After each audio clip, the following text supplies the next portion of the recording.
स्वागत है आपका एक और नए वीडियो में मेरे। आज की वीडियो में हम सीखेंगे एक्सेल में अलाइनमेंट ग्रुप के सभी ऑप्शंस के बारे में डिटेल से। यहाँ आपको दिख रहा होगा अलाइनमेंट ग्रुप। यहाँ जितने भी ऑप्शंस दिए गए हैं सभी ऑप्शंस को हम डिटेल से सीखेंगे। तो चलिए स्टार्ट करते हैं। इसके पहले की वीडियो अगर आपने नहीं देखी जिसमें मैंने क्लिपबोर्ड तथा फॉन्ट ग्रुप को समझाया है तो लिंक डिस्क्रिप्शन में है, आप वहाँ से जा करके देख सकते हैं। तो यहाँ हमें अलाइनमेंट में सबसे पहले जो ऑप्शन मिलते हैं वो मिलते हैं अलाइनमेंट्स के। एमएस एक्सेल में हमें 6 अलाइनमेंट दिए जाते हैं। अगर आप यहाँ कर्सर ले जाते हैं तो आपको नाम यहाँ पास शो होंगे, align left, align centre, right, bottom, middle तथा टॉप। इस प्रकार के 6 अलाइनमेंट मिल जाते हैं। इनका यूज क्या होता है, जैसे हमने ये हेडिंग्स लिख रखी है हमारे डाटा में, आइटम, रेट, क्वांटिटी। अभी आप देख रहे होंगे अगर हम इसकी रो की हाइट और कॉलम की विड्थ बढ़ा दें तो ये हमारा जो है सेल के नीचे साइड लिखा हुआ है। तो इसी को हमें एडजस्ट करने के लिए अलाइनमेंट का यूज़ करना होता है।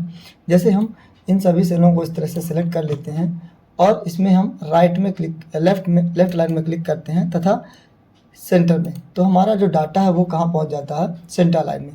इसी तरीके से अगर हम राइट लाइन में क्लिक कर देते हैं तो हमारा डाटा राइट साइड में सेल के पहुँच जाता है। ऐसे ही अगर हम मिडिल में करेंगे तो हमारा डाटा मिडिल में हो जाएगा, और अगर टॉप में करेंगे तो डाटा हमारा टॉप में चला जाएगा, कुछ इस तरीके से। अगर हम मिडिल और सेंटर को चूज़ करते हैं तो हमारा डाटा सेल में एकदम से बीचों बीच जाके बैठता है। या आप जहाँ भी डाटा में सेलेक्ट करेंगे वहाँ यूज होगा। अगर आपने सभी सेल सेलेक्ट करके रखे हैं तो सभी में यूज होगा, और अगर आपने एक सेल सेलेक्ट करके रखा है तो एक में यूज होगा। तो इस तरीके से हम अपने जो भी डाटा है सेल में उसको अलाइन कर सकते हैं, ऊपर नीचे सेंटर जहाँ भी रखना चाहें। इसके बाद ऑप्शन मिलता है हमें ओरिएंटेशन का। कभी कभी डाटा में जो वर्ड्स हमारे लिखे हुए होते हैं उन्हें हमें सीधा ना लिख के तिरछा लिखना ज़्यादा अच्छा लगता है, तो वो चीज़ें हम यहाँ से कर सकते हैं। जैसे मैं एंगल काउंटर क्लॉकवाइज करता हूँ क्लिक, तो हमारा डाटा कुछ इस तरीके से घूम जाता है। इसकी हम रो की हाइट बड़ी करेंगे तो पूरा डाटा हमें दिखेगा। ऐसे ही अगर नेक्स्ट ऑप्शन को यूज़ करते हैं राइट एंगल क्लॉकवाइज तो इस तरीके से होगा।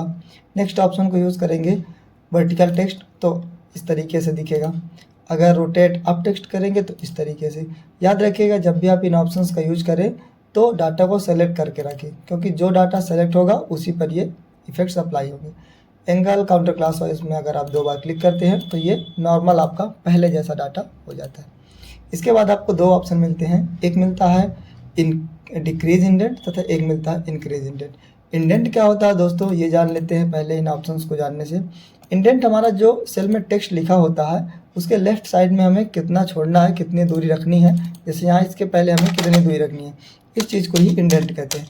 और इसे ही अगर हमें घटाना है या बढ़ाना है तो हम डाटा को सेलेक्ट करके और इंडेंट का यूज कर सकते हैं। अगर हम इंक्रीज में क्लिक करते हैं तो देख रहे होंगे आप स्क्रीन में इस तरीके से स्पेस बढ़ेगा लेफ़्ट साइड से, और अगर हम डिक्रीज में क्लिक करेंगे तो हमारा इस तरीके से डाटा घट जाएगा, या डाटा के पहले जो स्पेस ऐड हुआ था, जो इंडेंट ऐड हुआ था वो डिक्रीज हो जाएगा। तो इस तरीके से इन दोनों ऑप्शन का हम यूज कर सकते हैं। उम्मीद है समझ आया होगा। अगर आपको वीडियो समझ में आ रहा तो कमेंट करके ज़रूर बताएं। नेक्स्ट ऑप्शन है हमारा रैप टेक्स्ट का। इसका दोस्तों क्या यूज होता है, कभी कभी सेल्स में कोई भी डाटा हम लिखते हैं तो वो हमारा सेल के बाहर चला जाता है। जैसे हम यहाँ पास लिखना चाहते हैं माइक्रोमैक्स का, मोबाइल माइक्रोमैक्स, यहाँ हम नाम डाल देते हैं माइक्रोमैक्स मोबाइल। भी कम पड़ रहा है, इसके साथ हम एयरफोन भी जोड़ देते हैं, एयरफोन। तो जब हमारा डाटा क्या होता है, बड़ा होता है तो ये हमें क्या करता है, एक सेल में नहीं शो होता। तो इसी को शो करने के लिए कि जो हमारा डाटा है वो पूरा दिखने लगे इसी सेल में, इतनी ही हाइट के, इतनी ही विड्थ के अंदर, इतनी चौड़ाई के अंदर, तो हम इसका यूज करते हैं। एक बार बाहर क्लिक कर लीजिएगा और फिर उसी सेल में क्लिक करिएगा। इसके बाद रैप टेक्स्ट में सिंपली क्लिक करना है और आप देखेंगे कि आपका पूरा डाटा एक ही सेल में आ गया है। कभी कभी दोस्तों आप नाम भी लिखते हैं किसी व्यक्ति का तो बहुत बड़ा नाम हो जाता है। जैसे मैं यहाँ लिखता हूँ अजय श्रीवास्तव,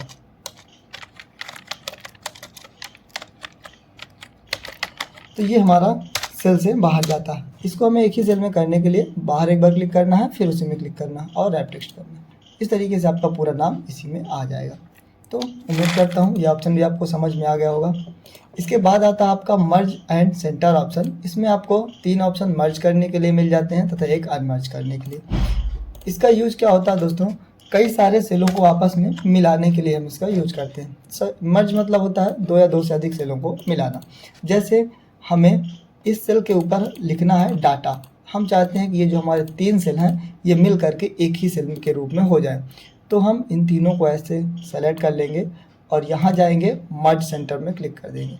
जैसे ही क्लिक करेंगे आप देखेंगे कि आप हमारा जो डाटा 3 सेलों में था वो एक ही सेल में कन्वर्ट हो गया और जो भी हम इसमें लिखेंगे वो हमारा बीच में आएगा डाटा, कुछ इस तरीके से। और भी ऑप्शन है, उनको समझते हैं मर्ज करने के लिए कैसे होते हैं। जैसे मैं यहाँ कुछ जगह को ऑल बॉर्डर कर लेता हूँ जिससे आपको समझ में आए और दिखे आसानी से। तो यहाँ हमारे पास कुछ डाटा है, इसमें हम कुछ रोज़ को इस तरीके से सेलेक्ट करते हैं और यहाँ से जाते हैं मर्ज एंड सेंटर में क्लिक करते हैं। इसमें क्या होगा दोस्तों, जितना भी आपका सिलेक्टेड एरिया है पूरा का पूरा मिल करके एक कॉलम या एक सेल बन जाएगा। इसमें आप जो भी लिखोगे एक ही सेल के अंदर आएगा। सेम तरीके से हम थोड़ा सा नीचे यहाँ पास सेलेक्ट कर लेते हैं और अपने नेक्स्ट ऑप्शन में क्लिक करते हैं मर्ज अक्रॉस। क्लिक करेंगे इसमें जैसे ही, तो क्या होगा, आपका जो भी कॉलम है वो मर्ज हो जाएंगे तथा रो अलग अलग रहेगी इस तरीके से। ये पूरी की पूरी एक रो, ये एक रो ऐसे। इसी तरीके से हम नीचे आते हैं, इनको सेलेक्ट करते हैं और यहाँ से मर्ज सेल करते हैं तो ये भी हमारा पूरा का पूरा सेल मर्ज कर देता है, एक कर देता है। नॉर्मल करना है इनको पहले जैसा अगर हमें, तो हम अनमर्ज सेल का यूज़ करेंगे। क्लिक करते के अनमर्ज कर देंगे तो हमारा ये नॉर्मल हो जाएगा पहले जैसा। इसी तरह हम इनको भी सेलेक्ट करेंगे और यहाँ से अनमर्ज में क्लिक करेंगे तो ये हमारे सेल पहले के जैसे नॉर्मल हो जाएंगे। इसमें भी क्लिक करते हैं, अनमर्ज करते हैं तो ये हमारे नॉर्मल हो जाएगा पहले। तो ये था हमारा अलाइनमेंट ग्रुप। कैसा लगा आपको ये वीडियो ज़रूर बताइएगा, समझ में आया या नहीं कमेंट करके। Thanks for watching.